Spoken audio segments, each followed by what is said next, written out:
নমস্কার বন্ধুরা, স্বাগত আপনাদের সবাইকে। দেখুন, এগুলো আমার সব ইনডোর প্ল্যান্ট, আর এগুলোকে আমি বরাবরের জন্যেই বারান্দাতেই সাজিয়ে রাখি। খুব ছোট্ট আমার এই বারান্দা বাগান। এই গাছগুলোকে দেখুন, আমি এক জায়গাতে একসঙ্গেই চাপাচাপি করে রাখছি, তো দেখতেও অনেক ভাল লাগছে। আর এই জায়গাটাতে ওরা আলো বাতাস খুব ভালো করেই পায়।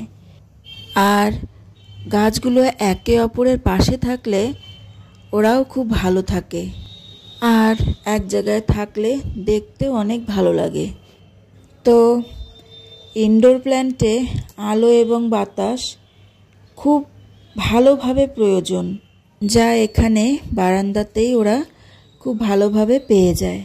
তো বন্ধুরা, আপনারাও আপনাদের ইনডোর প্ল্যান্টগুলো আপনাদের বাড়ির যেখানে আলো বাতাস আসে এরকম জায়গায় রাখার চেষ্টা করবেন। আসলে কোনো গাছই ঘরের ভেতর হয় না। এমন কোনো গাছ বড় গাছের নিচে ওই বড় গাছের ছায়াতে হয়ে আছে, সেগুলোকেই নার্সারি থেকে আমাদের ইনডোর প্ল্যান্ট বলে দেওয়া হয়। তাই জন্য এদের রোদ আলো বৃষ্টি ঝড় সবই কিন্তু প্রয়োজন। প্রকৃতির জিনিস প্রকৃতির মতোই হয়। আমরা কি করি, যে কোনো গাছ নার্সারির থেকে ইনডোর প্ল্যান্ট বলে কিনে আনি। সুন্দর সুন্দর গাছ, সুন্দর সুন্দর পাতা দেখে পছন্দ করে কিনে আনি। তারপর নিজেদের বাড়িতে এনে এমন একটা জায়গায় বসিয়ে রাখি যেখানে আলো বাতাস কিচ্ছু পাচ্ছে না গাছটা। তখন ধীরে ধীরে গাছটা আমাদের মরে যাচ্ছে, আর আমরা বুঝতেই পারছি না কি এমন হলো যে গাছটা এইভাবে শুকিয়ে বা পচে মারা গেল। আর নার্সারিতে এই গাছগুলোর দামও নেয় অনেক।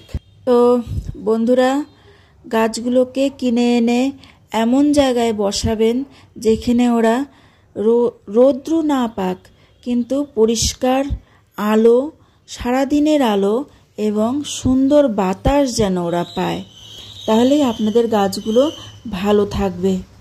রাত্রে না হয় লাইটের আলো পেল, কিন্তু দিনে যেন সারাদিন এরা রোদের আলোটাই পায়।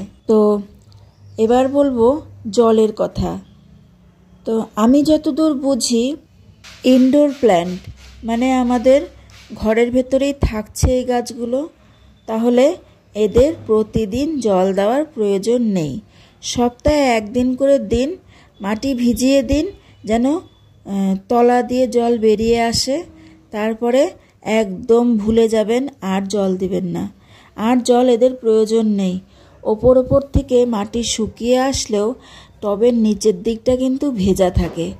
আবার যদি আমরা ওপর দিকটা দেখে মনে হলো জল দিই, একটু করে জল দিয়ে দিলাম, তাহলেই কিন্তু গাছের শেকড়গুলো পচে গিয়ে গাছ আমাদের নষ্ট হয়ে যায়।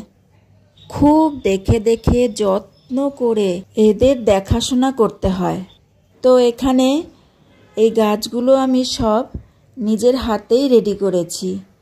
কোথার থেকে একটু কাটিং এনে এনে আমি এই গাছগুলো এত বড় করছি এবং সুন্দরভাবে সাজিয়ে রাখছি।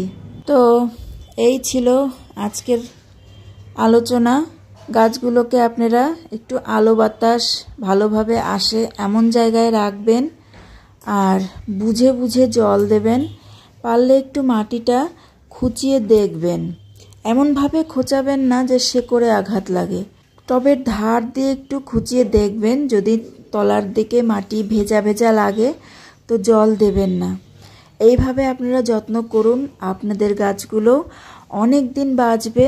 আর পারলে একটু বড় বড় গাছের পাতাগুলো একটা পরিষ্কার ন্যাকড়া ভিজিয়ে একটু মুছে নিলে আরও বেশি ভালো হয়, যেহেতু এগুলো আমাদের ঘরে থাকে। পাতাগুলো চকচক করবে।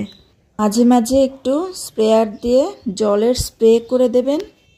তো ধন্যবাদ বন্ধুরা, আপনারা ভালো থাকুন এবং আপনাদের গাছগুলোকেও ভালো রাখুন।